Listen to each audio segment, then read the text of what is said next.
큰 다락방을 예비하라, 이런 제목으로 말씀해 볼까 합니다. 큰 다락방은 가돌 마차거든요. 근데 이 집이 누구였어요? 누구네 집이었어요? 마간의 집이었죠. 네, 마간. 네, 마간의. 120문 들어가려면 적어도 한 우리 교회만큼 되는 것 같아요. 그렇죠? 안에까지 털어서 120명 정도 들어갔으니까 아마 그 정도 되겠죠. 이 마차라는 게 뭐냐면, 다락방이라는 건 항상 뭐냐면요, 집 안에서 위로 올라가는 거예요. 그러면 다락방을 예비해라는 거는 뭐 비단 사람이 가서 기도하려고만 그런 게 아니거든요. 뭔 의미를 갖고 하는 거예요. 이게 무슨 말이냐면, 다락방이라는 것은 집 안에 또 집이 있는 거예요. 쉽게 말하면 내가 다른 차원의 걸 설명해 줄게. 나로 말미암아 다른 차원 그리스도로 설명해 줄게. 이것이 다락방이에요. 그게 마차란 말이에요. 그래서 마차는 맴, 차대, 아인이거든요. 맴이 맨 앞에 있으면 항상 뭐냐면, 그리스도 예수와의 진리의 사역이 없이는 이 천지 만물은 없다는 거예요. 맴이 맨 앞에 있는 거는요, 완성된 것으로 넘겨줄게, 이런 거죠. 그러면 복음이라는 것 자체도 예수로 완성해서 그리스도로 넘겨주는 거죠. 예수가 완성하는데, 예수가 어디서 완성하냐면 십자가에서. 그럼 우리도 완성되기 위해서는 나의 생각이라는 그것이 십자가에 죽을 때 완성이 되는 거죠. 그럼 의문의 쓴 증서인 이 율법 행위가 도말되게 되면 더 이상 행위 때문에 지옥 가는 일은 없다라는 거예요. 그걸 복음이라고 얘기해 주는 거죠. 그래서 맴 차대가 나가. 하나님의 사역은 우리를 십자가로 끌고 가서 못 박아 버리는 거예요. 그래서 나무에는, 에츠라는 나무에도 차대가 있다고. 그러니까 예수님이 그 나무, 그것도 잘린 나무에 달려버리는 것이죠. 죽는다라고 얘기해 주는 것이죠. 그 다음에 아인이라는 것은 그 진리의 대답을 받아서 이제는 예수가 뭔지 그리스도를 똑바로 볼 수 있어야 돼요. 그래야지만이 제자들처럼 아버지 보여주세요 이렇게 안 해도 된다는 것이죠. 그래서 아인이 맨 뒤에 나오는데, 이거는 나밖에 할 수 없어, 이런 얘기죠. 다락방의 의미는 그리스도라는 것을, 두 번째인 그리스도를 표현해 주는 거예요. 그냥 다락방이 아니에요. 그래서 마태복음 6장에도 6장 참으로 4절로 5절 이하에서도 골방으로 들어가라 그랬잖아요. 그죠? 다른 차원의 것으로 가라는 거예요. 전날에 불교처럼 막 추수해 주세요 이런 게 아니라, 우리는 감사함으로 주께서 완성된 것 이루세요 이렇게 기도하는 거죠. 기도가 훨씬 복음 안에 들어오면 편하고 쉽고, 주님께서 하시는 것만 되니까 얼마나 마음이 그래도 단순하고 좋겠냐, 이런 거죠. 마음만 먹어도 다 되는 것이죠. 그러면 오늘 이 다락방에 대해서 또 어떻게 설명했나 우리가 좀 살펴보도록 하겠습니다. 사도행전 1장 13절에 가니까 마가다락방을 다시금 얘기하거든요. 전날에는 성찬을 했는데 지금은 모여서 기도를 하고 있어요. 120문도들이 마리아와 더불어 기도를 하거든요.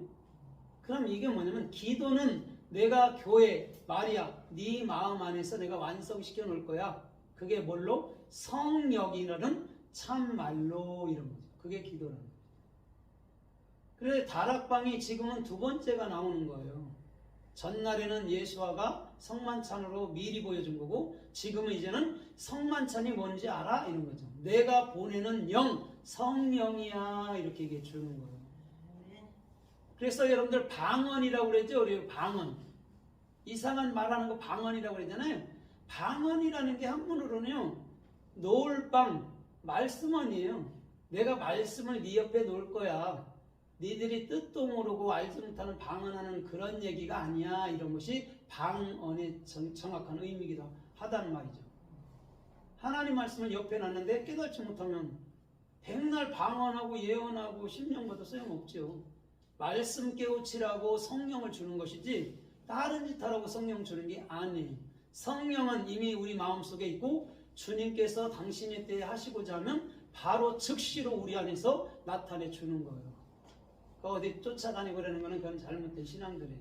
100%예요.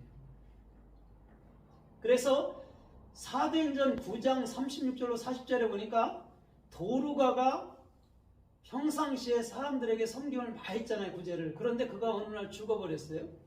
그래서 그를 다락방에 올려놓고 베드로를 기다리고 있죠.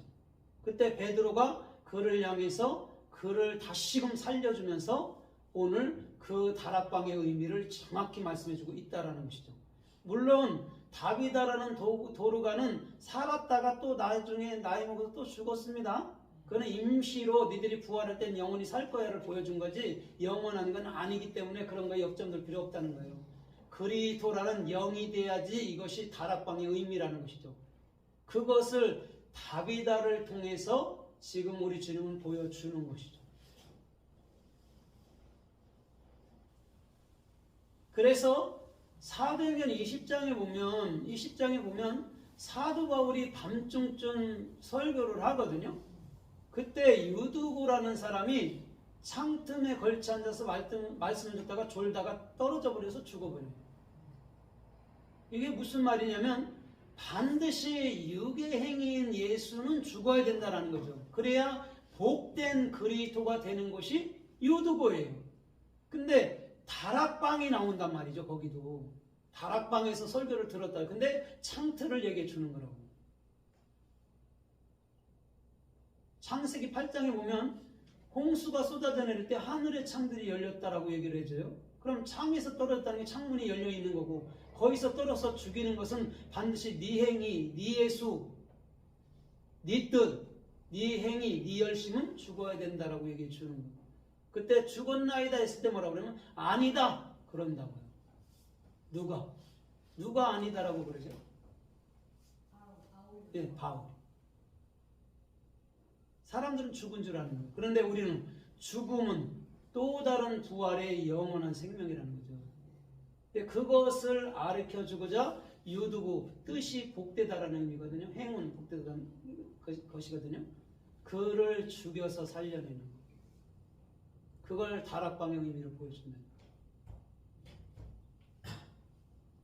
그래서 창세기 49장 4절에도 이렇게 말해요. 르우벤아 너는 나의 장자라도 나의 모든 기력, 힘이 내게 있지만 너는 탁월하지 못할 거야 라고 얘기해 주거든요.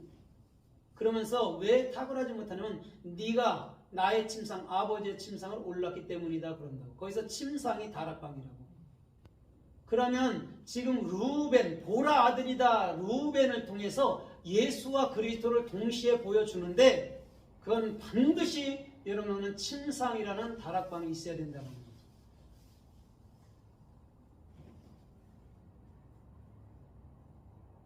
그래서 예수님은 육적으로도 맏아들이지만 영으로도 맏아들이 되는 것이죠. 그럼 우리는 육적인 예수를 낳으면 안 되죠, 이제는. 그죠? 우리는 육적인 예수가 내 마음속에 잉태됐을 때 우리는 10달 만에 그리스도로 낳는 거예요. 아, 율법 행위로는 안 되는구나. 그래서 육적으로도 자매님들이 아기를 가질 때 입덧을 하는 거예요. 왜? 전혀 다른 놈이 안에서 살라고 나를 죽이는 거예요. 그래서 못 먹는 거예요. 아들이 살라고. 그게 율법이라고. 거기서 막 전쟁이 일어난다고. 그런데 이게 어느 기점 가서 이게 알게 될 때는 입덧도 서서히 사라지면서 낳고 나면 이 입덧이 완벽하게 사라지죠. 그런데 낳고 나서 보니까 이게 게로움의 아들이 아니라 라헬이 게로움의 아들이라고 그랬잖아요. 예수를 얘기하잖아요. 근데